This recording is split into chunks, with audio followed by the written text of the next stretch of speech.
શ્રી કૃષ્ણાય નમઃ, શ્રી ગોપીજન વલ્લભાય નમઃ, શ્રીમદાચાર્ય ચરણ કમલેભ્ય નમઃ, શ્રી ગુસાઈજી પરમ દયાલવે નમઃ, શ્રી ગુરુવે નમઃ, અપને માથે બિરાજતા સેવ્ય સ્વરૂપાય નમઃ. સર્વ વૈષ્ણવને જય શ્રી કૃષ્ણ. આપણે એકાદશીનું મહાત્મ્ય જોવાની શરૂઆત કરી. 2 એપિસોડ થયા છે. આજે ત્રીજો એપિસોડ જોઈએ. તો શ્રી મહાપ્રભુજીના એક સેવક હતા, શ્રી રામ ગોસ્વામી પદે. એમને પ્રભુની પ્રાપ્તિ માટેના 64 લક્ષણોનું વર્ણન કર્યું છે. અને એ 64 લક્ષણોમાં એક લક્ષણ એકાદશી વ્રતનું પણ છે.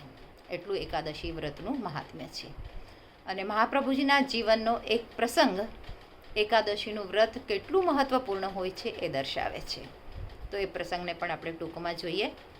તો મહાપ્રભુજી ભારત પરિક્રમા કરતાં કરતાં જ્યારે જગન્નાથપુરી પધાર્યા ત્યારે એ દિવસે 11 હતી.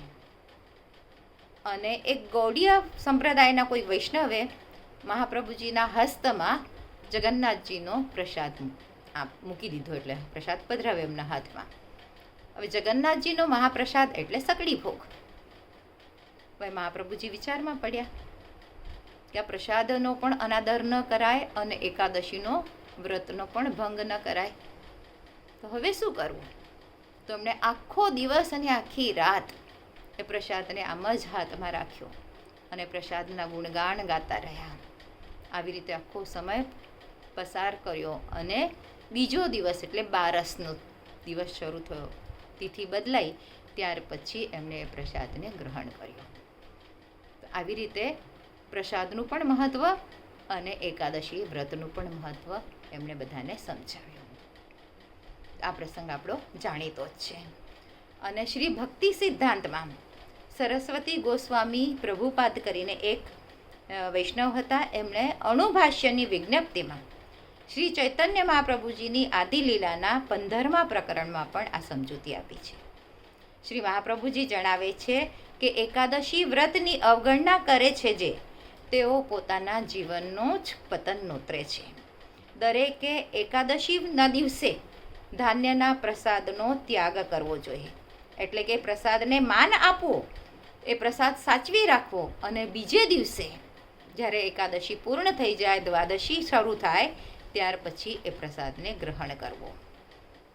એટલે બધા ચુસ્ત વૈષ્ણવો જે હોય છે એ એકાદશીના દિવસે કૃષ્ણના ગુણગાનનું જ ગાન કરતા હોય છે, કૃષ્ણના અધરામૃતને જ પીએ છે. અને એકાદશીના દિવસે બધી ઇન્દ્રિય સુખ અને ભૌતિક આનંદમાં રચાતા નથી. સતત પ્રભુ સાથે જોડાયેલા હોય છે. ઉપવાસ એટલે કે પ્રભુ સાથેનો વાસ. એવી રીતે આખો સમય ગુણગાનમાં વ્યતીત કરે છે. પુરાણોમાં આવું વારંવાર કહેવામાં આવ્યું છે કે એકાદશીના દિવસે કોઈએ ધાન્ય ખાવું નહીં. વિષ્ણુ સ્મૃતિમાં પણ આનો ઉલ્લેખ છે. 11ના દિવસે અનાજ ખાવાથી બ્રાહ્મણની હત્યા કરવાનું જે પાપ લાગે છે એટલું પાપ આપણને લાગે છે. એકાદશીના દિવસે અનાજ ખાવાને લઈને થતા પાપના પ્રાયશ્ચિત્ત અને મોક્ષની પ્રાપ્તિ માટેની કોઈ પણ વ્યવસ્થા શાસ્ત્રોમાં બતાવવામાં આવી નથી. કોઈ પણ પ્રકારના પાપની ગંભીરતાને લઈને પાપના નિવારણ માટે 20 ધર્મશાસ્ત્રોએ અનેક વિધિ અલગ અલગ બતાવેલી છે. પરંતુ એકાદશીના દિવસે અનાજ ખાવું એ કેટલું ગંભીર પાપ છે તેના નિવારણ માટે કોઈ પણ વિધિ શાસ્ત્રોમાં બતાવવામાં આવી નથી. એટલે આના માટેનો કોઈ ઉપાય નથી. એકાદશીના દિવસે અનાજ ખાવું જ ન જોઈએ. અને જે લોકો વ્રત દ્વારા શુદ્ધ ભક્તિ સેવાની ટેવ કેળવતા ઈચ્છતા હોય એ લોકોએ આ બધી બાબતોને ધ્યાનમાં રાખવું જોઈએ. અને એમાં ખાસ જ્યારે 2 એકાદશી આવતી હોય તો ઉદ્યાત એટલે કે બીજી, એટલે જે એકાદશી શુદ્ધ પૂર્ણ હોય, સૂર્યોદય પહેલાં 1 કલાક અને 36 મિનિટ પહેલાંથી એ તિથિની શરૂઆત થઈ જવી જોઈએ. એટલે એકાદશીની તિથિ જે છે એ સૂર્યોદય પહેલાં 1 કલાક પહેલાંથી 1 કલાક 36 મિનિટ પહેલાંથી શરૂ થઈ જવી જોઈએ. એ દિવસે એકાદશીનું વ્રત કરાય. એટલે ઘણીવાર આપણી 2 એકાદશી આવતી હોય તો પહેલી એકાદશી જે હોય એ દશમ સાથે મિશ્રિત હોય છે. તો આવી મિશ્રિત એ એકાદશી પૂર્ણ કહેવાતી નથી, અપૂર્ણ એકાદશી હોય છે. એટલે બીજે દિવસે આપણે એ વ્રત કરવાનું અને ત્યાર પછીના દિવસે એટલે બારસના દિવસે એનું વ્રત પારાયણ કરવું, એટલે વ્રત આપણું પૂર્ણ થાય. આજ માટે આટલું. આના પછી હજી થોડોક છે સંદર્ભ, એ આવતા વિડીયોમાં જોઈશું.